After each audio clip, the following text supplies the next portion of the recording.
6 महीने के अंदर निरहुआ ने कर डाली 2 डिमांड। मोदी को अहीरों के लिए करना ही पड़ेगा ये काम। रवि किशन और मनोज तिवारी भी देखते रह गए। 26 करोड़ यादवों के लिए निरहुआ का प्लान बड़ा है। हिंदुस्तान के यादव चीनी बॉर्डर पर मचाएंगे तहलका। निरहुआ के ऐलान से तैयार होगी अहीर रेजिमेंट। दिनेश लाल यादव उर्फ निरहुआ ने एक बार फिर से ऐसी डिमांड कर दी है जिसकी वजह से देश भर के अहीर और यादव जश्न मना रहे हैं। निरहुआ जिस रफ्तार से काम कर रहे हैं, रवि किशन और मनोज तिवारी भी पीछे छूटते जा रहे हैं। निरहुआ का मकसद सबसे पहले यादवों के बीच में अपनी पकड़ को मजबूत बनाना है। इससे पहले भी निरहुआ भोजपुरी भाषा को संविधान में जोड़ने की मांग कर चुके हैं। तब पूरे बिहार में निरहुआ की चर्चा हो रही थी और अब एक बार फिर से देश के 26 करोड़ यादवों को निरहुआ ने खुश कर दिया है। संसद में दिनेश लाल यादव ने एक बार फिर से मांग की है कि भारत के यादवों के लिए सेना में अलग से अहीर रेजिमेंट बनाई जाए। निरहुआ ने कहा कि जिस दिन भारतीय सेना में अहीर रेजिमेंट का गठन हो जाएगा उस दिन चीन की रूह कांप जाएगी। ऐसा क्यों होगा, इसकी वजह भी सांसद दिनेश लाल यादव ने बताई है।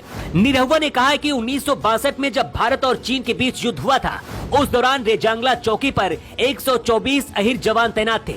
अचानक से हजारों चीनी सैनिक सामने आ गए थे, लेकिन इन 124 अहीर जवानों ने भागने की बजाय चीनी सैनिकों से लड़ना ही सही समझा था। इन्हीं अहीर जवानों ने 100-200 नहीं बल्कि 300 चीनी सैनिकों को मार गिराया था। 124 अहीरों के शौर्य को देखकर चीन भी हैरान रह गया था और तब चीन ने खुद कहा था कि भारत के अहीर अति वीर है, इन्हें हराना मुश्किल है। निरहुआ जब ये बोल रहे थे, उनके आगे रवि किशन बैठे थे और पीछे रक्षा मंत्री राजनाथ सिंह बैठे थे। निरहुआ की इस कहानी को सुनकर संसद में बाकी सांसद भी हंसने लगे, लेकिन अहीरों को हल्के में लेने की भूल करने वालों को कुछ और बातें भी जान लेनी चाहिए। पिछले कुछ दिनों से भारत के अंदर जहां भी अहीर ज्यादा हैं, यहां ये मांग तेजी से उठ रही है कि सेना में अहीर रेजिमेंट बनाई जाए। सेना में पहले से ही सिख, मराठा और राजपूत जैसी रेजिमेंट है। यही वजह है कि अहीर रेजिमेंट की भी मांग की जा रही है। पिछले ही महीने गुरुग्राम में सेना में अहीर रेजिमेंट बनाने की मांग को लेकर एक बड़ा प्रदर्शन हुआ था। इस दौरान पुलिस और यादव समाज के बीच में झड़प भी हुई थी और कई लोग घायल भी हुए थे। निरहुआ जब से आजमगढ़ से सांसद बने हैं, उसके बाद से ही एक्शन मोड पर नजर आ रहे हैं। निरहुआ जिस आजमगढ़ से सांसद बने हैं, वो कभी अखिलेश और मुलायम सिंह का गढ़ हुआ करता था। दिनेश लाल यादव को पता है कि सपा को छोड़कर अगर यहाँ के यादव ने उनका साथ दिया है तो कुछ ऐसा करना होगा जो अब तक कभी नहीं हुआ। मुलायम सिंह यादव जब देश के रक्षा मंत्री थे तो उन्होंने सेना के लिए सबसे बड़ा फैसला लिया था। पहले शहीद जवानों के पार्थिव शरीर को उनके घर नहीं भेजा जाता था, सेना ही अंतिम संस्कार कर देती थी। लेकिन जब मुलायम सिंह यादव रक्षा मंत्री बने थे तो हर शहीद के शरीर को उनके घर भेजने का फैसला किया था।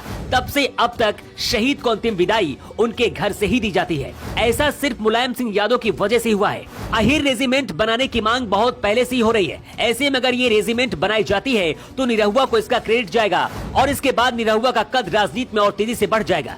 निरहुआ ने कहा कि भारत में 26 करोड़ आबादी अहीर समाज की है, सेना में भी हमारा अच्छा योगदान है। निरहुआ ने लोकसभा में मांग करते हुए कहा है कि अगर अहीर रेजिमेंट बन जाएगी तो भारत के अहीर चीन को दौड़ा दौड़ा कर मारेंगे। वजह कुछ भी हो, लेकिन क्या आपको भी लगता है कि इस तरह से जाति धर्म के नाम पर सेना की रेजिमेंट होनी चाहिए? और अहीर रेजिमेंट की मांग को किस हद तक आप सही मानते हैं? अपना जवाब आप कमेंट बॉक्स पर लिखकर जरूर बताएं। योगी युग के लिए ब्यूरो रिपोर्ट।